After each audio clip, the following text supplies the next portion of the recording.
Hello, everyone. Welcome to Developing Palates. I'm Aaron Loomis, coming to you from the Ventura Cigar Company studio, and with me today is Jiunn Liu. How you doing, Jiunn? Doing good.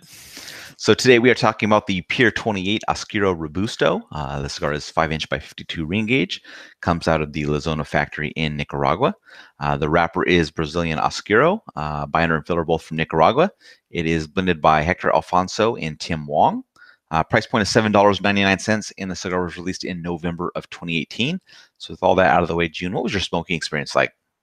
Um, First third, immediately when I kind of started drawing on this, I got a lot of like toasted, roasty kind of notes. Like I got toast, I got a little bit of a charred roast and nuttiness coming through. So those are like the two main things that I tasted. But when I retrohaled the cigar, this is when it shows you that there's a lot of spice and black pepper behind it. Mm-hmm. But at the same time, I got this really nice bright cherry note as well. So it kind of helped with that really intense like nasal kind of feel of the spice. Finish charwood nuts, pretty long on the palate, strength medium full, and body medium throughout the whole cigar. And then when I kind of got into the second third, it's still kind of very similar. But what I realized was there's a lot of minerals to it, and the profile started giving me this like a slick, oily feel to it, which I also enjoy. It's way better than having a cigar that's kind of dry and keep wanting to drink water out of. When I got to the last third, I kind of felt like, the cigar kind of started to get a bit too char for me. So like the toast note, the nuts, the minerals, everything had this underlying char to it that was, not as pleasant as the first couple of thirds for me. In terms of construction, um, burn was average. Had quite a bit of an issue with the burn. Um, just major touch ups to the whole cigar. Like for me, when I say that burn was anything other than good, it doesn't really affect the taste for me because I have a tendency to purge even when I do regular draws on the cigar. I always purge it and then I kind of like blow out of it and then draw on it. So I didn't think that it affected the flavors is what I meant Right. to say. So draw perfect. What about you? Yeah, for me, started with like a potent mix of dark earth, wood, and black pepper, and then about a half inch in, the profile starts to mellow a little bit as the earth and wood were up front, and the pepper was slightly behind it. About an inch in, some cream joins in, kind of really mellowed out the profile. Wood up front, earth, cream, and black pepper are kind of supporting notes. Retrohale's toasted wood and cream, along with a bit of earthiness there. And then as the third's wrapping up, the earthiness picks up, becomes even with the wood. Cream's right behind it, black pepper in the background. Strength started out medium full, but kind of settled in at the slightly above medium mark. And then getting in the second third, wood's back in the lead. Earthiness, cream, and pepper all faint in the background. A little bit of mustiness joins in about a half inch in. It's equal with the wood. The other flavors, cream, earth, and pepper, all drop out. About an inch in, the wood gains a little bit of a toasted note to it. Retrohale's got that same mix of toasted wood and mustiness. A little bit of cream joins in as the second third's wrapping up. Strength stays at that slightly above medium mark. And then in the final third, toasted woods up front, mustiness and cream are right behind it. The mustiness increases a little bit, about the half inch mark, become even with the toasted wood. Still got the cream in the background. Then about an inch in, the wood transition from a toasted note to a char. Mustiness and the cream still remain there. Strength bumps back up to the medium full mark. In regards to construction, the cigar was perfect. Burn line was razor sharp. Ash held on 1.25 inch increments, and in regards to the draw, it was perfect. It had just the right amount of resistance that I prefer. So overall, what were your thoughts on this one? Um, I I was thinking about to the two other lines that Tim's released within Pier 28, the Maduro and the first release of the Habano, right? I Yeah, think this is the third one. So yeah, um I kind of feel like this Oscuro is kind of in between the two. hmm Like for instance, the Habano, which I absolutely love.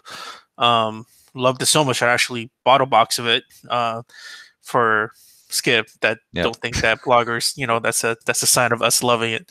Um, uh, so the Habano was like really nutty, bready, really good, like well balanced. It just everything was so good. Everything was like balanced. Whereas I felt like the um, Maduro was kind of the flip flop of that. Super powerhouse of a cigar, a lot of strength, a lot of spice. And then I kind of feel with this Oscuro was kind of somewhere in the middle. So especially with the first 2/3, I felt like it was a good cross between the two. The last third, I really I don't know what it is. I think my palate is really sensitive to like something that's very charred or like a burnt kind of a note. And that when I taste that, more cases than not, it could take over the other flavors in the profile. And that's exactly what happened for me within the last third of this cigar. So with all that said, I feel like it's still a good cigar to check out. But it's nothing beats the original release of that bottle for me. Yeah, I mean, what you mentioned about comparing it to the other ones, it's hard not to do that since we've reviewed every one of them thus far. I had a chance to smoke this with Tim when we did the primetime show when Tim was here in the studio with me, so it was nice to get to smoke it, but I didn't really get to focus on it, while we're smoking it and having a discussion. But getting a chance to sit down with it, kind of comparing it to the other two, I think this is probably my least favorite cigar. I also feel like it's probably the strongest in my opinion. I just felt like, kind of what you mentioned about some of that char and, aggressive dark earth and stuff like that. That's not my wheelhouse in regards to flavors. I think, and I have this issue with, I don't know if I want to call it issue. I have this feeling with other brands is that what they come out with initially is my favorite. And then as they continually release, they become my least favorite in that same order. So I would put it Habano, Maduro, and then this. It wouldn't say I wouldn't smoke this cigar again. It's a fine cigar. I would smoke other ones. It just wouldn't be my first choice from Pier 28. If I was doing a flight of Pier 28 for the day, I'd have the Habano right after lunch, then maybe have the Maduro kind of in the middle, and then probably have this after dinner or something like that, just because strength progression kind of and enjoyment level.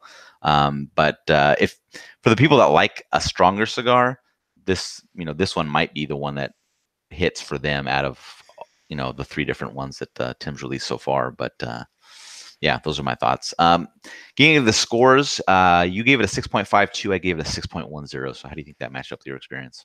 It matches well. I mean, first 2/3 flavor profile was good. Last third was average. Issues with the burn, but perfect draw.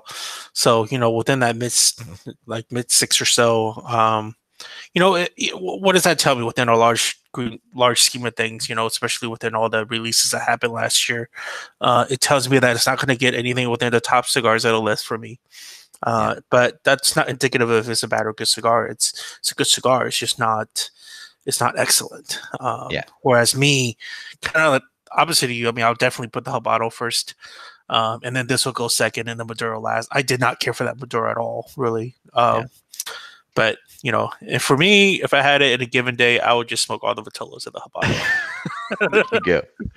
Yeah, so my 6.10 is even matches well. I mean, it was a slightly above average flavor profile. I thought the first order was good. The rest of it was average, and it had absolutely perfect construction. So that definitely helped bump it over the 6-point mark. So it's still, like I said, it's still if you get over 6, it's still a cigar I would smoke more of. It's just not going to be like my first choice. It's going to be, if I see it there and that's kind of maybe what I want to gravitate towards, then I'll go after it. It's not something I'm going to like push myself away from. So that's just my feelings on it. So yeah. Any other final thoughts from you on this one?